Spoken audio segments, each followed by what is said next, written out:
وفاقی وزیر اطلاعات و نشریات مریم اورنگزیب اور معاون خصوصی فیصل کریم کنڈی کی نیوز کانفرنس جاری ہے۔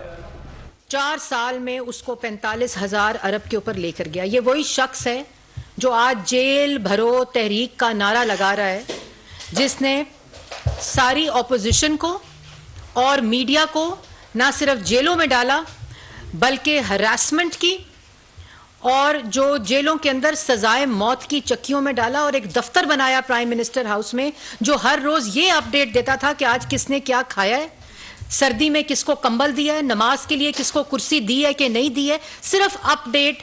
وہ جو ایسٹ میکنگ یونٹ تھا اس کی سربراہی میں جیلوں سے صرف یہ اپڈیٹ آتی تھی کہ آج کس اپوزیشن لیڈر یا سیاسی مخالفین کے خلاف جیل میں کیا سلوک ہوا ہے، اور اگر اپنی ہدایت کی اور ڈائریکشن کے مطابق ذرا بھی سلوک مختلف ہوتا تو پھر اگلے دن کا بندوبست کیا جاتا تھا۔ یہ وہی شخص ہے جس نے امریکہ جا کر اس پلیٹ فارم کو استعمال کیا اور یہ کہا تھا کہ میں جا کر نواز شریف کا اے سی بند کروں گا۔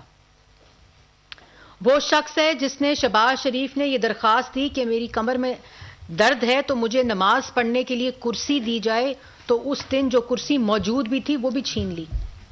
یہ وہ شخص ہے جو جیل بھرو تحریک کی باتیں کر رہا ہے۔ تو عمران خان صاحب، اگر اس ملک میں معیشت اور پاکستان کی عوام مشکل میں ہے تو اس کے ذمہ دار آپ ہیں، اور یہ پاکستان کی عوام جانتی ہے۔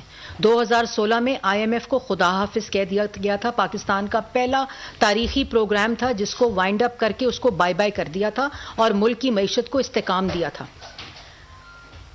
اور آج اگر بجلی، اور ہمیں معلوم ہے، ہمیں اس چیز کی تکلیف ہے کہ پاکستان کی عوام آج مشکل میں ہے، بجلی کے بل دینے کی مشکل میں ہے، گیس کے بل دینے کی مشکل میں ہے، مہنگائی کی وجہ سے مشکل میں ہے، لیکن یہ مشکل IMF کا وہ معاہدہ ہے جس کے اوپر عمران خان کے دستخط ہیں، اور اگر ہم اس معاہدے سے اختلاف کرتے ہیں یا اس کو نہیں مانتے تو ملک ڈیفالٹ کی طرف جاتا ہے، جس کی کوشش مارچ 2021 میں عمران خان نے کی جب ووٹ آف نو کانفیڈنس کامیاب ہو رہی تھی۔ اس وقت یہ خلاف ورزی IMF کے پروگرام کی اور ملک کی کریڈیبلٹی کو دفن کیا، جس کی وجہ سے IMF کے معاہدے پہ آج ہمیں عمل کرنا پڑ رہا ہے۔ یہ عمران خان کے دستخط شدہ معاہدہ ہے، اور آپ صرف نظر ہٹانے کے لیے، لوگوں کو ایک ڈائیورٹ کرنے کے لیے اٹینشن، جو خیبر پختونخوا 10 سال آپ کی حکومت رہی اور دہشت گردی کا کوئی بھی انتظام نہیں کیا گیا۔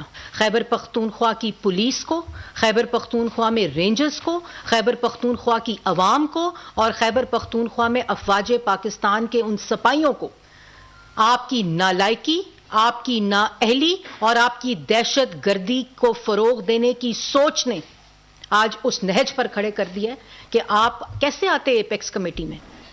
آپ کہتے ہیں ہماری کیسز شروع کیے ہوئے ہیں اس لیے ہم ایپیکس کمیٹی میں نہیں آتے۔ آپ اس لیے ایپیکس کمیٹی میں نہیں آتے، یہ عوام کو پتہ ہونا چاہیے کہ 471 ارب روپیہ جو دہشت گردی کی مد میں صوبے میں گیا، اس کی صوبے کے اندر دہشت گردی کے مقابلے کے لیے، اس کے انفراسٹرکچر کے لیے، اس کی کیپیسٹی بلڈنگ کے لیے، کاؤنٹر ٹیررزم ڈپارٹمنٹ CTD جس کو بولتے ہیں، کسی فورینزک لیب کے لیے، دہشت گردی یا پولیس کی کیپیسٹی بلڈنگ یا اس کے اکوپمنٹ کے لیے استعمال نہیں ہوا، تو اس کا جواب کیسے دیتے؟ 2016 سے 18، 18 سے 19، 19 سے 20، 20 سے 21، 7 ارب، 8 ارب، 9 ارب، 10 ارب، 11 ارب صوبے کو دیا گیا۔ 1% ڈویزبل پول NFC کے اندر صوبے کو دیا گیا، فاٹا مرجر کے بعد کہ وہاں دہشت گردی کے خلاف جتنی نیشنل ایکشن پلان کے اندر اور نیشنل انٹرنل سیکیورٹی پالیسی کے اندر اور کاؤنٹر ٹیررزم کے اندر جو انفراسٹرکچر بنانا تھا، جو باقی تمام صوبوں میں بنانا تھا، جس طرح پنجاب کے اندر شہباز شریف وزیر اعلیٰ پنجاب نے فورینزک لیب بنائی، CTDs بنائی، پولیس کی کیپیسٹی بلڈنگ کی، پولیس کے اندر کو جو اکوپمنٹس چاہیے تھے، جو رینجز کو چاہیے تھے، جو CTDs کی فورس کو چاہیے تھے، فورینزک لیب بنائی، وہ تمام چیزیں انفراسٹرکچر کی عدم موجودگی کی وجہ سے آج وہ صوبہ کمزور ہے، تو دہشت گرد اس پر حملہ کرتے ہیں، اور اسی نالائکی نااہلی کی وجہ سے پورے ملک کے اندر جو دہشت گردی ختم کر دی گئی تھی۔ نواز شریف نے نیشنل ایکشن پلان جب یہ بار بیٹھا گالیاں دے رہا تھا، اس کو ٹیبل پر بلایا اور کہا کہ اس ملک کی خاطر، دہشت گردی کی جنگ کی خاطر آپ ہمارے ساتھ ٹیبل پہ بیٹھیں، اور 2018 میں اس دہشت گردی کے ناسور کو ختم کیا تھا۔ ایک ایپیکس کمیٹی کی میٹنگ نہیں کی اس شخص نے، ایک نیشنل ایکشن پلان کی میٹنگ نہیں کی اس شخص نے، اور جیل بھرو تحریک کی وہ ڈائیورٹ کرتے ہیں۔ जेल भरो तहरीक कौन बात कर रहा है? जेल भरो तहरीक वो बात कर रहा है जो पिछले 4 महीने से टांग में प्लस्तर लगा के बख्तरबंद जबान पार्क के अंदर बंद बैठा हुआ है. बाहर औरतों को, बच्चों को सर्दी के अंदर उनको ढाल बनाकर अंदर बैठा हुआ डरपोक शख्स. पहले आप अदालतों में जो केसेस है ना, आपको किसी तहरीक की जरूरत नहीं इमरान खान साहब, किसी तहरीक की जरूरत नहीं. आप केसेस में, अदालतों में अपने केसेस का जवाब दें, जेलें खुद भर जाएंगी अल्हम्दुलिल्लाह. जो आपके करतूत हैं, जो आपके अमाल हैं, जो आपकी करप्शन है, जो लूट मार थी पिछले 4 साल और 10 साल खैबर पख्तूनख्वा में, वो जेलें खुद भर जाएंगी. आपको कोई तहरीक का इंतजाम नहीं करना पड़ेगा. और आपको पता है जेल भरो तहरीक क्या होती है? जिसमें क़यादत सबसे पहले गिरफ्तारी देती है. क़यादत अपने घर में छुपकर बीमारी का बहाना लगाकर नहीं बैठी होती और कारकुनों को कहती है और ये मैं पाकिस्तान तहरीक इंसाफ के कारकुनों से भी बात कर रही हूं. ये आपको ढाल बना रहा है शख्स.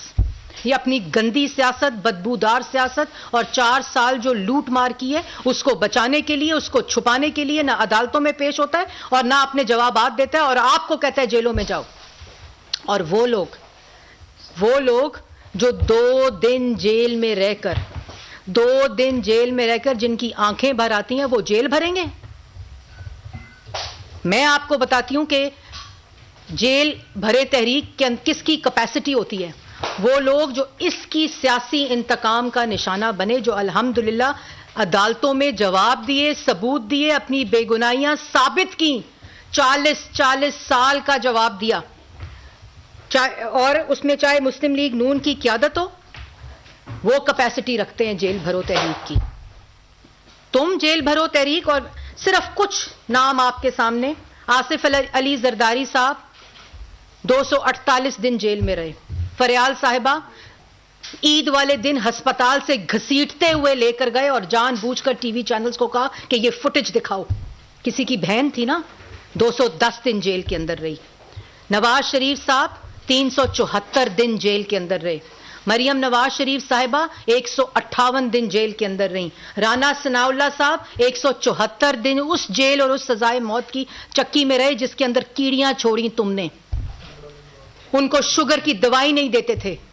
उनकी आंख का ऑपरेशन हुआ था, उनको आंख की दवाई नहीं देते थे. और वो शेर का बच्चा अदालत आता था तो मुंह से एक लफ्ज नहीं निकलता था. आप लोगों में से किसी ने सुना कि एक शिकवा भी किया हो राना सनाउल्लाह साहब ने? मरियम नवाज शरीफ साहिबा जिस कमरे में रहती थी, पर्दे के उस तरफ उस खाना था, बाथरूम बनाया हुआ था और फ्लश था जहां वो नमाज के लिए सजदा करती थी. कभी मुंह से ये आवाज सुनी आपने? उसके बाद सफदर साहब 53 दिन जेल में रहे. ख्वाजा आसिफ 176 दिन जेल में रहे. हमजा शहबाज 627 दिन जेल में रहे. हमजा शरीफ 627 दिन. शाहिद खकान अब्बासी 222 दिन जेल में रहे. मिफ्ता इस्माइल 142 दिन जेल में रहे. शहबाज शरीफ जो अपोजिशन लीडर था, जो तुम जेल में डालते थे, झूठे इल्जाम लगाते थे, तुम्हें फिर भी इस मुल्क की खातिर में साके मईशत के ऊपर कहता था आओ बैठो. और आज भी तुम गाली देते हो तो वो कहता है दहशतगर्दी के लिए आकर बैठो. 340 दिन जेल में रहे. एहसन इकबाल साहब 64 दिन जेल में रहे.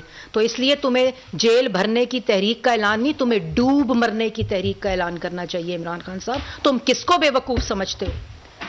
तुम सिर्फ जेल भरने की तहरीक, वो लोग, अगर तुम वाकई जेल भरो तहरीक, जो ना तुम में अहलियत है, ना तुम में काबिलियत है, ना तुम में हौसला है, एक डरपोक शख्स, जैसे मैंने पहले कहा कि बख्तर बंद जबान पाक के अंदर 4 महीने से टांग का बहाना लगाकर बैठा हुआ है, वो कहता है जेल भरो तहरीक. और उस पे साद रफीक साहब 462 दिन जेल में रहे. सलमान रफीक साहब, कमरुल इस्लाम, तो मैं किस किस का नाम लूं ये. और फिर मीडिया, मीर शकीलुर रहमान को जेल में डाला सिर्फ ये मैसेज देने के लिए कि अगर मीर शकीलुर रहमान जेल में जा सकता है तो मीडिया का हर शख्स जेल में जा सकता है. आज गलत मुआवजा किया जाता है. वो सहाफी जो कारकुन है दूसरी जमातों के, वो सहाफत नहीं होते. वो कहें कि हमने पीटीआई ज्वाइन कर ली है. मीडिया की बच्चियों के घर के बाहर अगवा कर दो, पेट में गोलियां मार दो, पसलियां तोड़ दो, नाक की हड्डियां तोड़ दो, कलम छीन लो. इरफान सदीकी साहब को जेल में डाला. मैं हर दफा कहती हूं कि उनको जेल में डाला खुशी खुशी हंसते हंसते जेल में गए, और जिस दिन रिहाई और बेल कराई उन्होंने, बेल हुई उनकी अदालत से, जिस दिन उनकी बेल हुई उस दिन उनको जेल के फ्रंट डोर से बाहर नहीं आने का हौसला दिया गया, उनको मोटर बाइक पे बिठाकर पिछले दरवाजे से हडियाला के एक पेट्रोल पंप पे छोड़ दिया गया। ये है वो तमाम चीजें जो पाकिस्तान की आवाम को पता है। कोई 2-2 दिन जेलों में रहकर बाहर आके आंखें नहीं भरता था, और जिनकी आंखें 2 दिन जेलों में रहकर भरती हैं वो जेल भरो तहरीक में हिस्सा नहीं लेते, वो जेलें नहीं भरते। और फिर आखिर में मैं इससे पहले कि फैसल आपसे बात करें, आपको जवाब देना पड़ेगा, मईशत की तबाही का देना पड़ेगा, मुल्क के अंदर दहशत गर्दी का देना पड़ेगा। आपको यह जवाब देना पड़ेगा कि आपने खैबर पख्तूनख्वा के लोगों को क्यों दहशत गर्दों के हवाले किया, क्यों आपने उनके दफ्तर खुलवाए, क्यों आपने वो तमाम काउंटर टेररिज्म डिपार्टमेंट्स के इंतजामात नहीं किए, पुलिस को इक्विप नहीं किया। आज हमारे पुलिस वाले हथेली के ऊपर रख कर शहादतें देते हैं सिर्फ खैबर पख्तूनख्वा और पाकिस्तान की आवाम के हिफाजत के लिए। हमारे सरों का ताज है वो, लेकिन उनकी हिफाजत और उनको तहफ़्फ़ुज़ आपने देना था। पाकिस्तान को दहशतगर्दी के खिलाफ तहफ़्फ़ुज़ आपने देना था, क्योंकि आप उस कुर्सी पर, उस इक़्तिदार पे मुसल्लत थे, ये आपकी जिम्मेदारी थी।